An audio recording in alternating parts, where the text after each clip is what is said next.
नमस्कार दोस्तों, स्वागत है आपका आपके अपने चैनल बलराम ऑल में।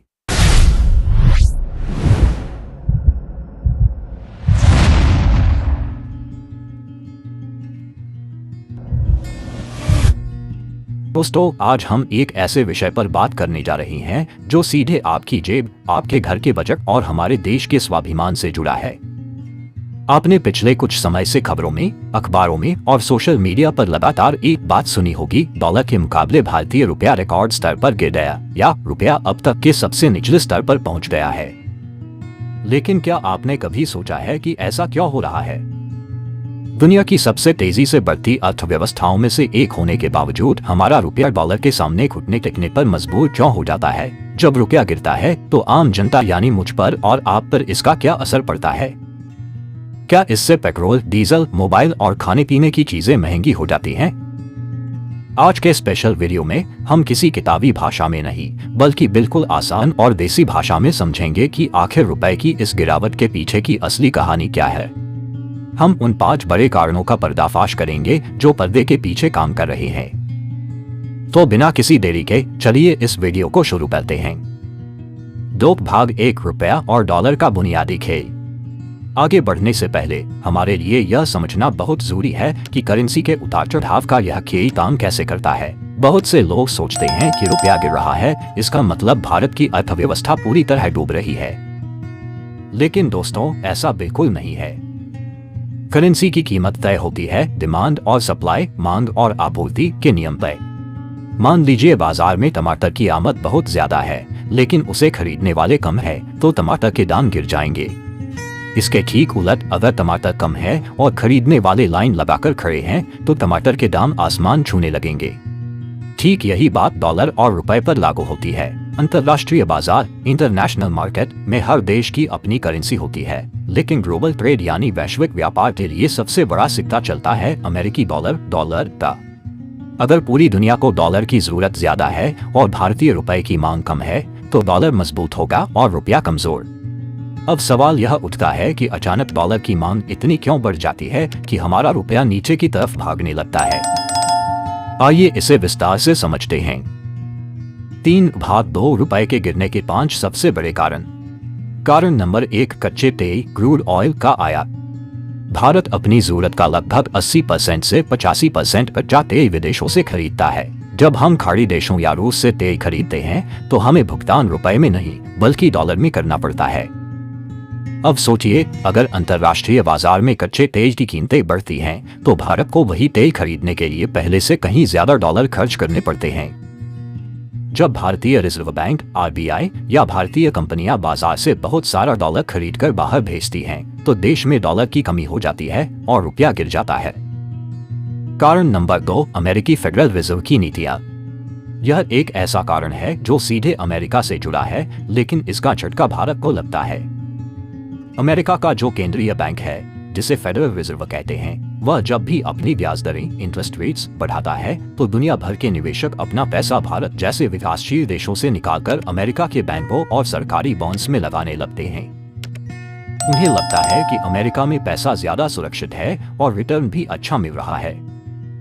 जब विदेशी निवेशक FIIs भारत के शेयर बाजार से अपना पैसा निकालते हैं, तो वे रुपए को डॉलर में बदलकर वापस ले जाते हैं। इससे भारत से डॉलर बाहर भागता है और रुपया कमजोर हो जाता है।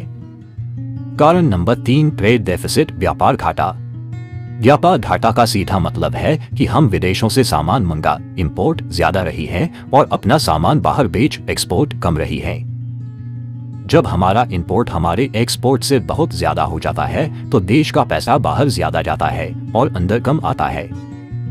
इस असंतुलन के कारण भी रुपए पर दबाव बनता है। यहाँ आप थोड़ा रुककर लंबी सांस ले सकते हैं ताकि दर्शकों को समझने का मौका मिले। दोस्तों, रुपए के गिरने के अभी कुछ और बेहद चौंकाने वाले कारण बाकी हैं, और साथ ही हम यह भी जानेंगे कि इसका आपकी जेब पर क्या असर पड़ता है। लेकिन आगे बढ़ने से पहले मैं आपसे एक छोटी सी गुजारिश करना चाहता हूँ। हम इस चैनल बलराम और पर आपके लिए ऐसी ही ज्ञानवर्धक, खोजी और आसान भाषा में देश दुनिया की खबरों और मुद्दों पर वीडियो लाते रहते हैं।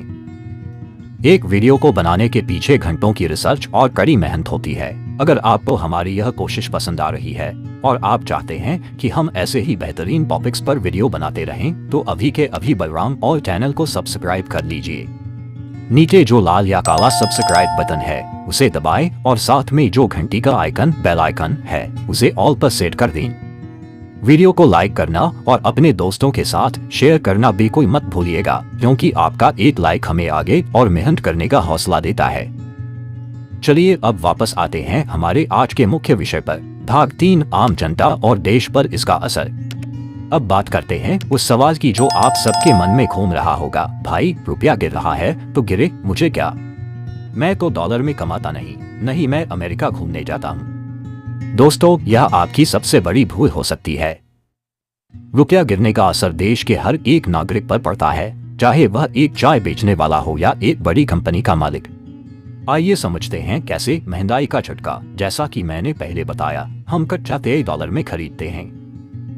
अगर डॉलर महंगा हुआ तो तेल मंदाना महंगा हो जाएगा।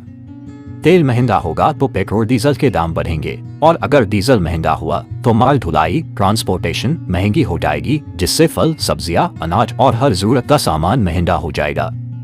यानी रुपया गिरने का सीधा मतलब है महंगाई का बढ़ना। इलेक्ट्रॉनिक्स और गैजेट्स, क्या आपको नया मोबाइल, लैपटॉप या टीवी खरीदना है? भारत मोबाइल के कई पुर्जे और चिप्स विदेशों से इंपोर्ट करता है। डॉलर महंगा होने से इन कंपनियों की लागत बढ़ जाती है और अंत में वे इसका बोझ ग्राहकों पर डालती है। विदेश में पढ़ाई और घूमना, अगर आपका कोई बच्चा या रिश्तेदार विदेश में पढ़ रहा है तो अब उसकी फीस और रहने का खर्च बढ़ जाएगा।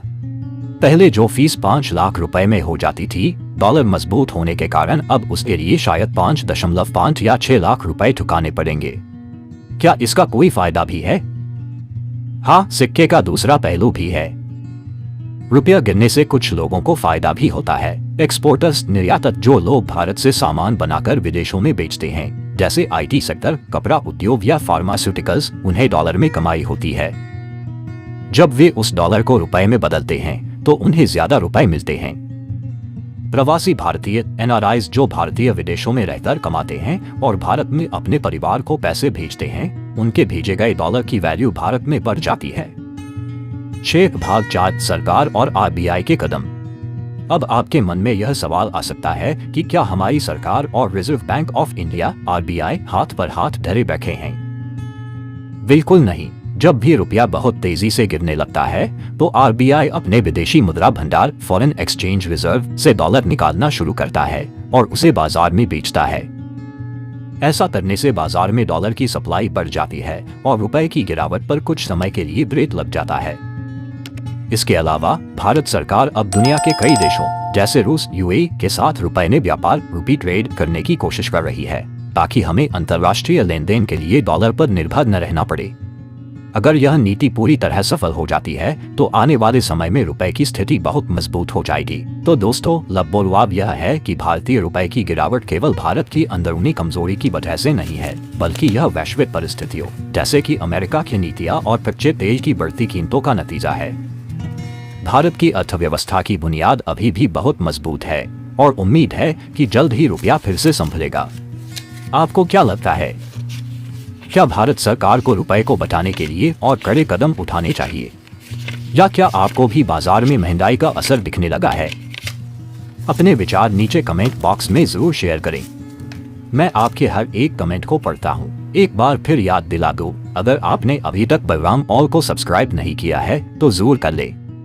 वीडियो को लाइक करें और अपने व्हाट्सएप ग्रुप्स में शेयर करें ताकि दूसरों को भी यह जानकारी मिल सके। मिलते हैं अगले एक और दिलचस्प और धमाकेदार वीडियो में। तब तक के लिए नमस्कार, जय हिंद, शब्बा खैर।